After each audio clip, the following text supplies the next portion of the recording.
It's game 3, and now... No, I'm not singing again. I'm not doing another rhyme. Welcome back to the GLL Apex Legends series, where it's time for match number 3 for NA. It's been explosive action so far, and things are certainly starting to heat up. My name is Parlin. I'm your desk host. I'm still joined by Glitter and Bravo. Guys, we don't have too much time before we get into that third match for NA. Would you like to talk a bit about what you might expect to see in this third match? I'm looking to see something coming out of Team Liquid White in this game. They've been doing really well as far as playing that aggressive playstyle they said they were going to do. Now I just want to see it kind of culminate in a win. There's a few teams that are often middle of the pack that I want to see some big things from. I think specifically Complexity. I think they have to start stepping it up in this game and onwards if they want to really make a splash here, and I think the same with Rogue. I think those are two teams that we always bet on. We don't always bet on them breaking into somewhere like the top 3, so if they want to make that happen this weekend, they need to start that now. Consistency was absolutely key when it came to the EMEA region. We're only 2 games in here for NA. Which team has the highest chance to be the most consistent when it's all said and done after Game 6 at the end of tonight? So far, based on what we've seen, man, Youngins and Frexes are looking really strong. Team Liquid Blue? Liquid Blue, yeah. All day? All night. Youngins, Youngins and Frexes and Team Liquid Blue. Well, I'll keep my eye on them. We're almost ready to go with that match. Guys, anything else that you'd like to add? I think another question mark is Fnatic NA, right? Another team that is... Yeah, who would you like to start showing up? I think aside from the Complexity and the Rogue that I just mentioned, yeah, I think Fnatic NA is a team that we followed so closely in Poland. They had some really good performances, some very good single games, specifically placing in the end 31st in Poland. Pretty disappointing based on what we know they can do and are capable of. Yeah, I'd also Glitter, final thoughts with you. I'd also like to see something good coming out of T1. Yes. New roster change, hopefully a stronger team. They did well in the qualifier, so let's go, boys. All right. Guys, that will be it from us on the desk for now. It's time to head into game number 3, and that means going over to our casters who are somewhere in that corner of the room. Dreadnought and Onset, take it away.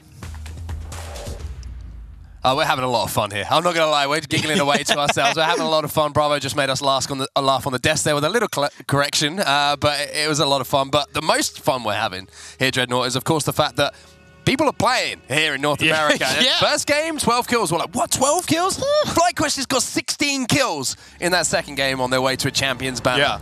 But the question we've been talking about, and the thing we've been talking about, is the TSM issue. Yeah. Because 2 games in, heading to our third game, there's an issue. Yeah, no, it's clear that at least things aren't functioning in the same manner as well as they would like, right? That being said, game 1, we did have that question mark of what happened in the mid-game. But game 2, I was surprised that that ended the way that it did for them with such a calculated approach to that end game. It seemed like the elevation problem would have been the biggest problem for them, not necessarily FlyQuest there in that 1v1. I wanted to get your opinion on the change of composition that we've seen from TSM so far, because they haven't been streaming their North American scrims like they had been previously. They kind of gone away and obviously worked on a few things, and definitely, you know, wouldn't have come into the tournament if they didn't feel comfortable with this change of role and you know, this change of legend for each of the players. However, it's such a surprise to see that from a team that's had such consistent success. Yeah, no, and I think for me it comes down to the biggest question mark on that decision is moving Abraleli off of a Pathfinder. I've said it on multiple broadcasts. I think he is the best Pathfinder in the world when it comes to just manipulation of the grapple and zip lines and some of the things with the momentum of the game itself. And I'm just, that being said, by no means is to me going, I don't think Hal can be that guy, because clearly, if anything, he may be the most mechanically independently skilled on that entire team, winning the solos event when that was the thing. So it just feels like for me it may not be the team working on all cylinders in the way that they would like, and it gets even more, I don't want to use the term concerning, but more questionable because of the lack of information and the secrecy that they've been trying to keep when it comes to the scrims and the information there. And now, just to play devil's advocate a little bit here, of course, you know, as we're going to get an opportunity to look here at that circle, and that's certainly going to put a smile onto some TSM faces with where you can just see that Pathfinder beacon has lit up. When that circle's going to be moving, but to play devil's advocate a little bit, when you are on top, everyone is looking at you, right? Everyone is looking for how do we beat what we see in front of us? Yeah. You're going to have to adapt. You have to change. You have to become unpredictable again. And on the flip side of that, you could say, credit to TSM, maybe it might take them a little bit of time before this starts working consistently, but they are looking to keep evolving their game and keep ahead of the pack. Yeah, no, that's a really good point that you bring up, and I think even more so I think with the latest World's Edge implementation and the drastic shift in the gameplay, I think it's very important that also TSM to some extent could have the mentality of long-term thought processes of their success within Apex. And I think it makes a whole lot of sense to work on that flexibility because yes, this may be the one patch in the one environment where you go, maybe we shouldn't have put Abralele on that. But how many characters have to get introduced to Apex Legends before it's inevitable that somebody has to get off that, right? Yeah. And rotate in different areas. So I think it is valuable, and they could be looking more towards their entire career here within Apex, more so than this tournament specifically. But either way, whatever the thought process may be, something's got to at least change compared to games number 1 and 2 on their behalf. I mean, things could have gone very different for them. If they if they win that fight against Flag West, that could be a win, and that's the small margins. And I know a lot of people might be going, you know, it's only 2 games in, you know, we're hating on TSM a little bit. It's not that case. We just hold them to such high standards as a team because of the success they have. They have been the bar for Apex Legends, and when you see cracks and when you see things not going that way, the high standards, you have to use that as the comparison. Yeah, and I think that comes down to basically with the lack of amount of predictability in each game, right? With the amount of lack of consistency within the variables in the game, the only real consistent winner or overperformer in any level has been them. There is almost no one else who has multiple repeated victories when looking at an entire tournament, multiple repeated victories when looking even just game sets in certain matches. They have multiple levels and times shown that they are the only ones who seem to do that. And I think because of that, it makes it much easier to look at them and go, the second that it isn't that constant, what the heck's going on? Yeah, and I think it's a question we're going to look to be answered as we roll on through these games. Of course, 6 games today, 6 games tomorrow. It won't be concluded today, the tournament that we're currently playing in. There is a lot of Apex Legends ahead of us. We're going to be hopping on board with Team Liquid Blue here, who had a fantastic performance in our first game, a solid performance in the second as they're making their rotation. And we're also going to be watching Sentinels, and a little bit of a misplay there from the balloon. No, we don't talk about it. We won't say that, you know, it was a mistake. It was a calculated decision made. Well, it only becomes a problem is if the scouting report from above returns with tankos, right? On the other side of that wall there. They just want to scout into the transition more towards the fuel depot in the southern end of it beforehand, and that's a cheeky balloon play you can do to get that information. Again, just looking across the loot here for TSM, very similar situation that we've seen them in before. Yeah.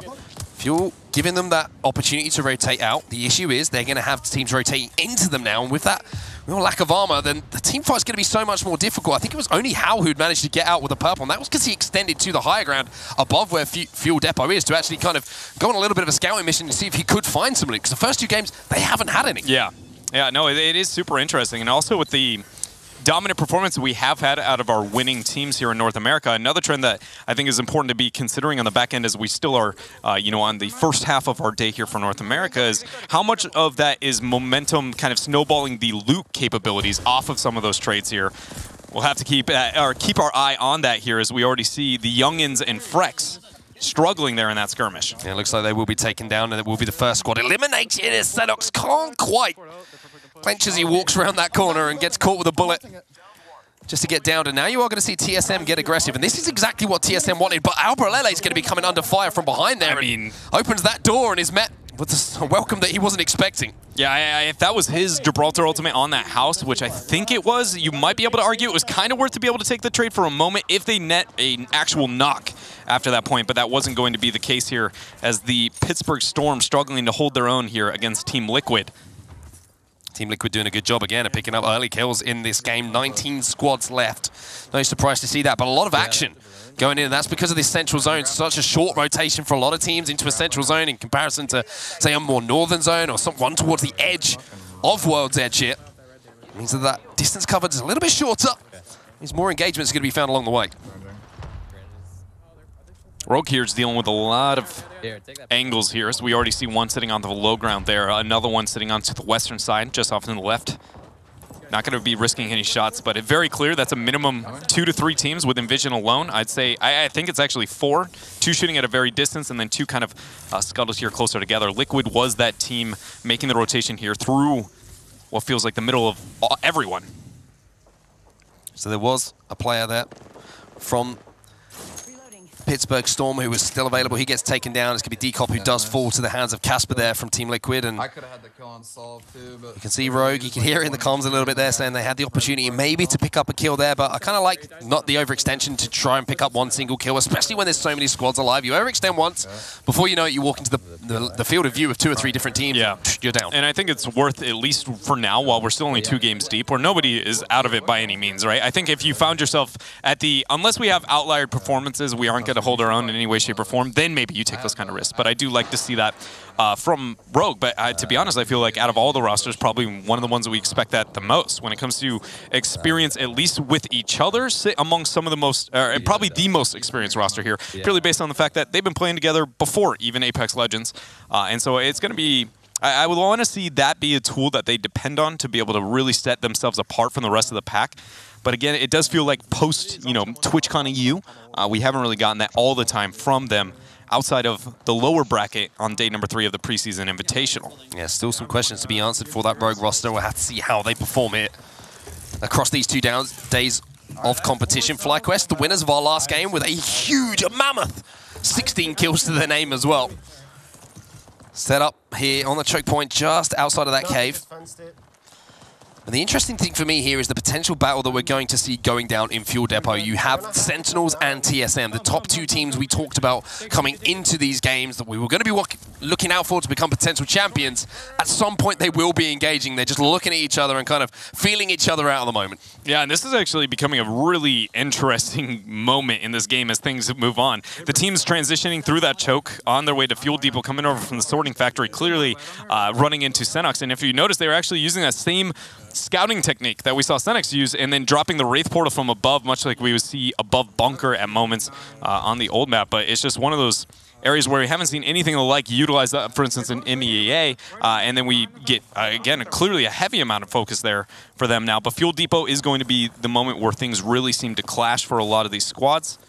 Team Liquid sitting a little bit farther off onto the side, so they can at least take some time to think about some of their decisions, along with FlyQuest here, who seem very focused on just holding this positioning. And you talk about map knowledge, geometry knowledge. This is a perfect example of it here from Lou, from FlyQuest, just getting into that incredibly elevated position. Anyone who's going to be pushing out there, not only have they got the Watson fence down, we've also got that incredible, as I say, elevation advantage over anyone who's trying to walk through. Monsoon set up there as well. They are just waiting. They're kind of, the trap is set, and they're just waiting for the bait to walk in. Did you jump out of your chair as well? I did like a double backflip. I'm just paying attention. Wait, somebody did a double backflip? All right, I feel like your team's gonna be holding.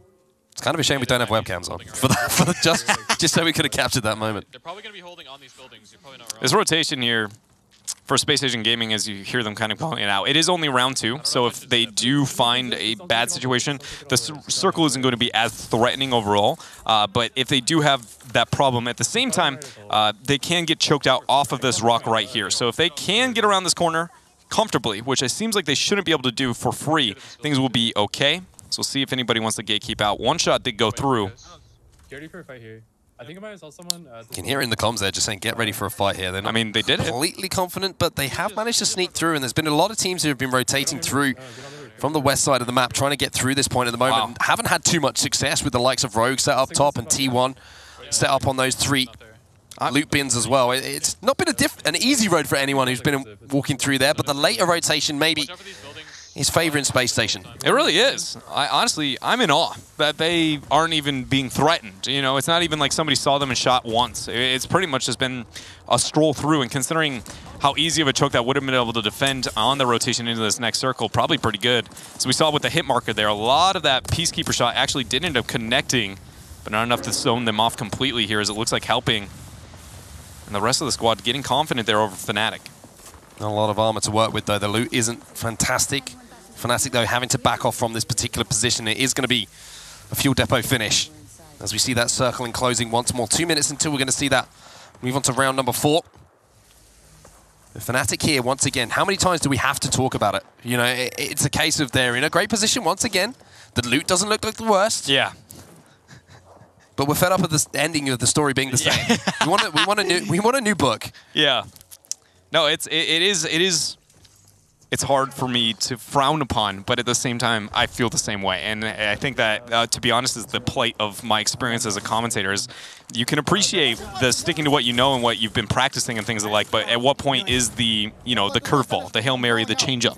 Well, this is the big moment here for TSM. They've managed to get some downs, they've managed to get some eliminations, and Abralele's looking to get away, but I just feel like this might be the trigger here for Sentinels to try and push in and thirst those kills, having seen them engage in that battle. But again, one thing we question sometimes about Sentinels, do they get over-aggressive? Do they get a little bit carried away with the situation? I like that we've seen that wasn't a guaranteed situation for them to win that fight, to get those kills on the board. So what they've done, they've backed off, they've played zone, and they'll come and fight another day. But I think inversely we could say, and it's a little bit too soon to be absolutely confident, is Sentinels maybe playing a little bit too safe when we look at the ending of that last game, how often they controlled that sorting factory side section.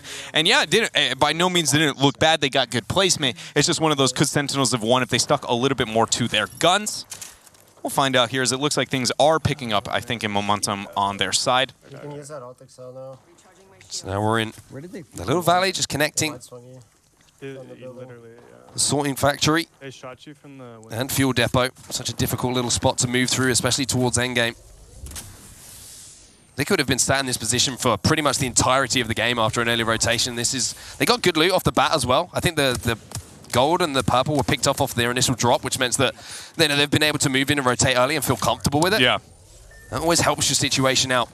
The issue is for them, they've managed to hold, and to their right there is going to be FlyQuest, and we know the momentum that they've got after their last game. Yeah, and I think even better here for Team Liquid is the fact that, they can zone off of this choke here. That was a very bold grapple to go for the high ground in the line of sight after losing all that armor. Not going to cost them here. FlyQuest, though, looking to get aggressive. What a shot. Oh, look at those baby! shots. Absolutely nailing that player, and unfortunately they couldn't convert on the kill just yet, but it has allowed FlyQuest to move up here. They have to make the move here, FlyQuest. If you're looking at where the zone is collapsing, with 24 seconds left, they cannot afford to sit. They have to take the fight here to Liquid. Yeah, and Casper is still yet to even the damage that came through on that initial trade, taking another chip there from that wingman, get to set him back to 25 shields. Flanker also dealing with that damage as well. They are only about 1 to 2 wingman shots away from that being a full-on push, so tread lightly there for the roster if they're going to hold their own. FlyQuest looking pretty good, but Monsoon now struggling there as we see him have to back out. I believe having to use his Rift as well. You can hear the communication there just in the background. I think heals might be a little bit of an issue. You can see there's a battery in the hands of Lou, and Monsoon's got a med kit to get himself back up to full HP. The issue is, again, they have to take this battle, and if you're looking across the armors and the comparison there, you have to give the advantage there to Team Liquid. Yeah, and suddenly you might be wondering, when looking in that position here for Liquid, or excuse me, not Liquid, but the targets on the other side, is there's nowhere to go. Everybody is sitting away. If you don't run right through Liquid, you're going to immediately run into Space Station Gaming that we saw kind of huddling on that low ground section. An interesting position, but it's able to turtle it out here for them, at least for now. Liquid given a lot of focus there, off to FlyQuest, and understandably so. Yeah, I just wonder here if FlyQuest are kind of realizing the situation they're in. Liquid are trying to rotate in now, and I like that they're going a little bit early, and I think that's going to allow FlyQuest to move up. But here comes Space Station Gaming. It looks like they're those late rotators, but the problem is they've been spotted, not by one team, but by two, and that's going to be kills being fed into the hands here of FlyQuest. And FlyQuest legitimately has...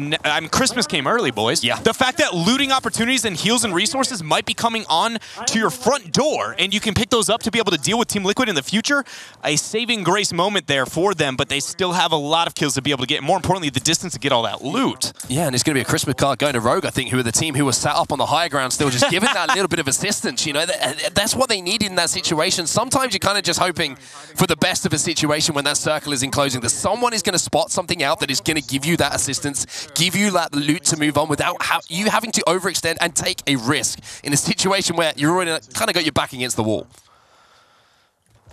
Sentinels, talking about, backs against the walls, they've had theirs against the back of this structure basically since their transition out of Sorting Factory through there. First time they deal with that high focus there, is this is going to be actually an Anvil flatline.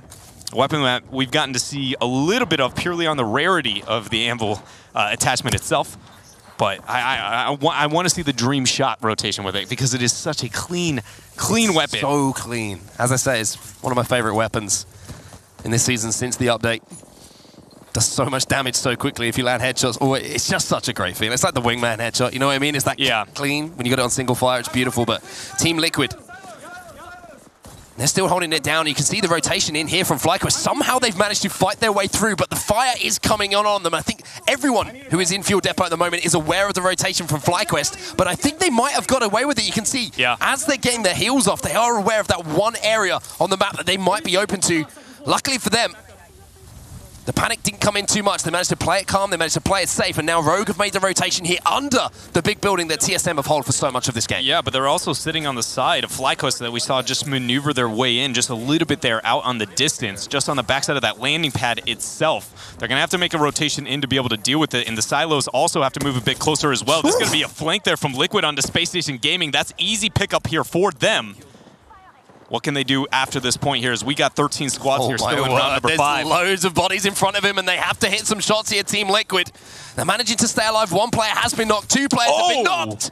But Kurt's going to be taken down with the wingman shots, and it's all falling onto the shoulders of Casper. He can't make it happen. The late rotation there into the zone from T1 means they're going to be able to survive and fight another day. Yeah, and Zerga is able to keep himself alive a little bit more, and Rogue here still suffering under that building that TSM was controlling. We talked about it before. Sweet with a literal 1 tick of damage. Look at him, and the guy will end up going down.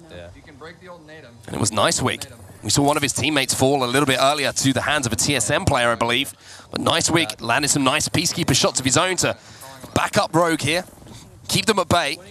And now it's up to Sweet Dreams to try and recover these teammates and get the res off, and he's done a pretty good job to get that portal down. Nobody has pushed and tried to convert on those kills, and with 15 seconds left, it's got to be quick revives coming in here and then reevaluating where they want to move. It's only going to be one, as that is a cleanup there onto Huskers. He goes down completely. The med kit coming through along with the shielding, it's dropped, isn't even going to be able to pick up shields, I don't believe, once he completes this med kit with that circle moving in.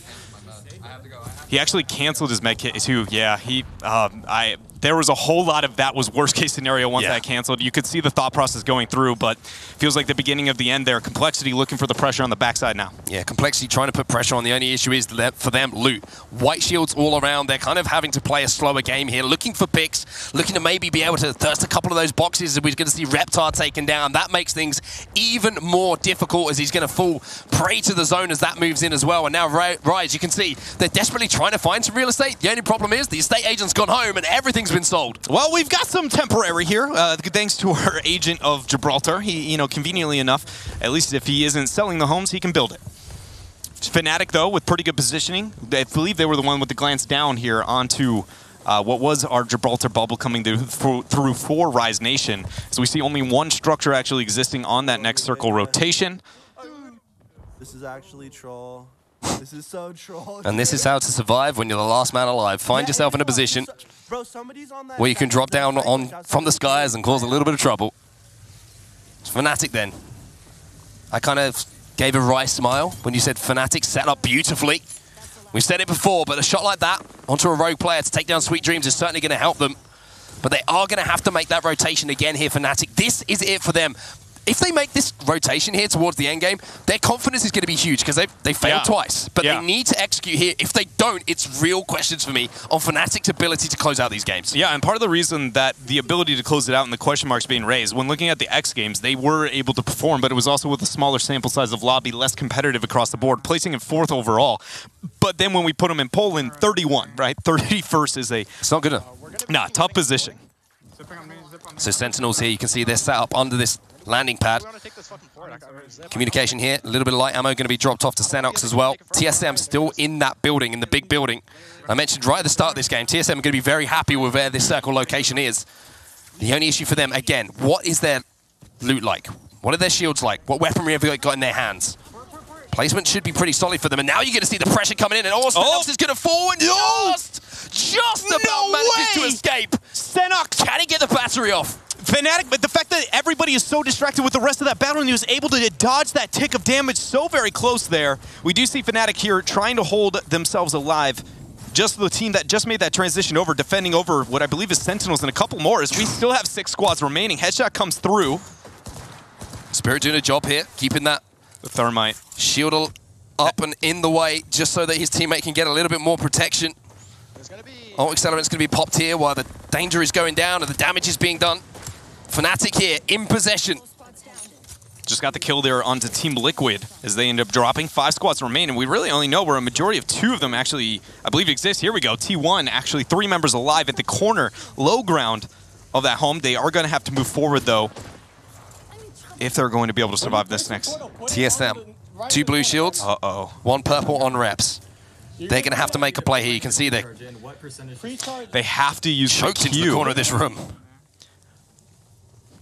The interesting thing for TSM is, do they have an ult accelerant maybe to pass off to that Wraith to get another portal potentially available? Because as you say, they're going to have to get out somehow. Yeah, I'm trying to. I wish I could go back and that end circle. Yeah, and do like the exact math on how much damage he would have to take going out of that without using his Q. But I think it's almost inevitable he's going to have to go into the void to dodge the circle damage. And whenever you lose that, you basically. It's a one-shot, one-kill. We've been talking about the Wraith problems all day. It gets substantially worse if you don't have your Rift. So we have T1, who are placed under this landing here. We have Xenox, who is still alive there. Yeah. He's a solo. There was another solo up above. And then there's Fnatic and there's TSM. Yeah. TSM have to find a way out of the house. At the moment, Fnatic and TSM, I believe. And I would be willing to say it seems like Fnatic, positionally and theorycraft-wise, has a better one. TSM's going to try and make their play here. As Fnatic holding the high ground, they're going to get their own portal as well. Everybody portaling up. Gibraltar Ultimate's going down. We have ourselves what feels like King Canyon all over again. Yeah, it does feel very, very familiar. You're going to see the aerial bombardment coming in. The only issue is, and what's the ult is going to be eating up all of those projectiles falling, and Fnatic, they've kind of held off the trump card there for TSM, but now the push is going to have to come in. The Gibraltar. Shots landed. T1 managed to pick up kills. They're going to take down TSM. They hold their own here on this final circle. There they go. Who's dying to the ring? Yeah, Senex actually goes down to the ring down below them, and it's TSM who's alive, the only other team. Or excuse me, is that T1? T1 got the kill. I think Kurt might still be alive. I think somehow. it's Kurt. Shiny steps out for just a second. For anybody wondering 3v1 situation. Why you take that ticket damage is so you can actually heal off in this decision, as T1 is going to be the last team alive with too little HP, though. It's not going to be enough here, as in fact up above with the heal off, it's Fnatic. And we talked about it. Does Fnatic have what it takes to translate to a win? Took 3 games to say a fat yes on that one. Yeah, you can see it in front of you. You are the champion, Fnatic. You managed to convert on an early rotation, and you managed to hold down and pick up the kills along the way. So finally for Fnatic, they're going to be full of confidence, having converted on that position and managed to turn it into a win and some kills along the way. They're going to be full of confidence moving into game number 4. Yeah, but I mean, talk about a weird way to do it. I can't help but feel, right? Not Senex dying below. I think that is understandable, considering like he's nearly... Even if he showed himself and made a rotation earlier, probably just going to snap die. But the fact that TSM found themselves in such a pressured, cornered section of that house to try and make that Hail Mary out, it's just, we haven't really seen many heal-off moments that kind of promote it there, but very clearly one that kind of unfolded just purely, I would argue, mainly because of TSM being stuck in that home. Yeah, TSM was stuck and they didn't find their way out, but it was Fnatic who managed to convert. Finally, some success there for Fnatic. Let's see what everyone on the desk is feeling about that. Thank you, Onset and Dreadnought. I appreciate you throwing over to us to get our opinions, and it was Fnatic that took the W there. What were their keys to victory, starting with you, Bravo? I think, first of all, they're a team we talked about, right, that is middle of the pack. They have to step up, and I think they do what they do best. They are one of the 2 biggest early rotate teams. They are able to get where they need to be soon and early, and that's exactly what we saw them do there. They played safe, but they took the chances they needed to, and in the end, yeah, it gets them a big win. I think that was what they needed to have a good performance here at the kickoff here for GLL.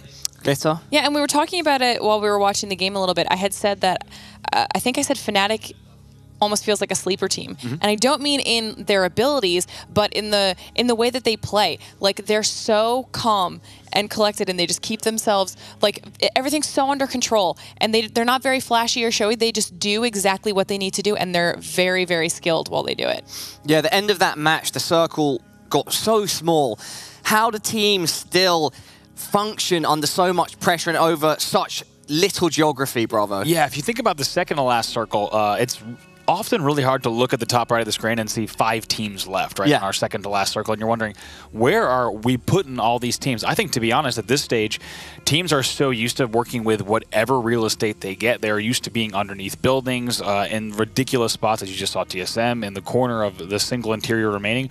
I think teams have gotten so good at knowing exactly where they need to go, and to be honest, it also comes down to in-game leadership, making those calls early. We're taking that rock, we're taking that small box, right? Knowing exactly where you're headed and trying to pick out which of the remaining real estate are actually viable options. I also think that's probably one of the smallest rings that we've seen. Yeah. That one went on for significantly longer than some of the other games have, and it just shows you how important those, like, nuances in that end game play really, really are. Yeah, and there's a lot of examples too, especially with some of the newer rings where it's going to come down to sheer playtime, where you know different rooftops and what all the angles that roof is exposed to. You know if you're sitting on this area, where you're going to put that ult. I mean, Watson's knowing exactly where their ult is going to go in every single end zone, right? It's these little, like Lauren said, these little nuances that really make the difference.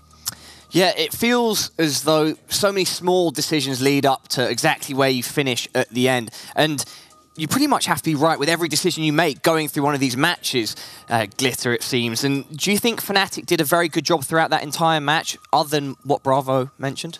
They absolutely did, but that's kind of how they just function. They haven't had the best luck the first couple games, but they are one of the most logical teams in that way. Like that's why I said that, like, they're just always very calm and collected. It's not about like flashy plays or anything like that. But you did see. So they're a methodical team. They're very methodical. But the one thing that I did like, did you see when was it Shiny peeked out with the wingman, just like out the door, pop. Yep, and just I think close the door. It was against I think it was against Sweet. Yeah. Yeah, that was clean. Clean is the only way to put it. Yeah. But speaking of clean, we also got to talk about Lou's shots that he had when he was, I mean, kind of low, just beneath the high ground. He had the first great shots. I think he hit 4 consistent wingman, I think, headshots. And after that, just continues mopping up as teams are coming down off the high ground into the north. Lou's wingman was on that game. He had some clean shots as well. Our scoreboard is now ready, so we can see where our teams finished up in match number 3 for NA. Fnatic with 24 points, 12 kills, very healthy amount. Then in second place, is that TINA? T1. Okay, yeah. Struggling to see it on the preview monitor from where I am. And Sentinels in third, they've had very good consistency so far. I think that the overall leaderboard is going to be quite telling. And TSM, they're with the 4th place position. FlyQuest dropping down to 14th after getting a victory. Only 1 placement point for them. Yeah, I mean, and that's something I'm just going to have to kind of brush off, right? Yeah. It's a shame based on what we were just saying, right? Lou was shooting so well. We actually saw some decent play from them. They was there controlling that area, and you heard even kind of the casters saying just how well they were doing in terms of the loot they were picking up. So I think they just brushed that one off, and they picked right back up. Just as predicted, Sentinels there getting into the 1st place position, 36 points. Congratulations to them. Team Liquid Blue in 2nd, and Fnatic NA pushing themselves up into 3rd. And halfway through the day, Glitter, night, or whatever. It's both at this point. We've done both from at home. But I think that Wade and Onside had mentioned it as well. But Sentinels are playing a little bit more conservatively than what we're used to. I mean, it's clearly paying off right now. But we even watched them when they were pushing through onto HPL. They got the 1 kill and then instantly backed off. They're like, no, we're good. Even just before that against TSM, you saw that they had. Teams are hesitant to push 50-50s in Apex, and for good reason. I would not call what they had against TSM a 50-50. They were thinking about making that push on TSM in that building and playing really conservative. I would say avoiding really any risk, and I think obviously there's a bit of that it was TSM, and I think they know that that's even riskier play. Very surprising, though, to not see them make that push, and then, like you said, only take out Lucido around Tunnel. And, yeah, so far, though, this play style that we're seeing from them is certainly working out. Yeah, I mean, if you are truly in a 50-50 situation, you don't really want to flip a coin to decide your fate, right? Right, and I think in the side, they probably had a little bit more of an advantage, but, pushing in a building where you don't know really what's inside, and it's also, it's a TSM in some state, it's definitely maybe not exactly a 50-50, yeah. Indeed. So it's Sentinel's grit and discipline that, through consistency, has landed them in the 1st place position. And Fnatic, after getting 1st place in that 3rd match, are now in 3rd place overall. Thank you for joining us, everybody. We'll be back for the 2nd half of the night for NA here at the GLL Apex Legends series. Do not go anywhere.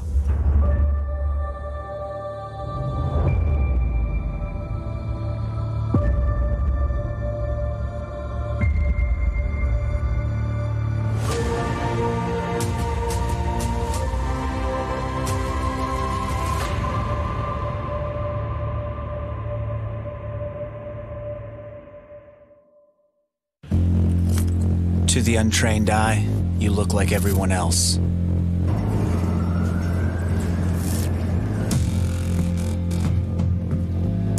But you have another side.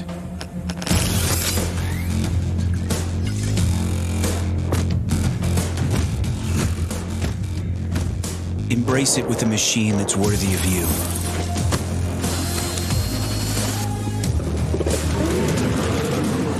Stylish on the outside, savage on the inside.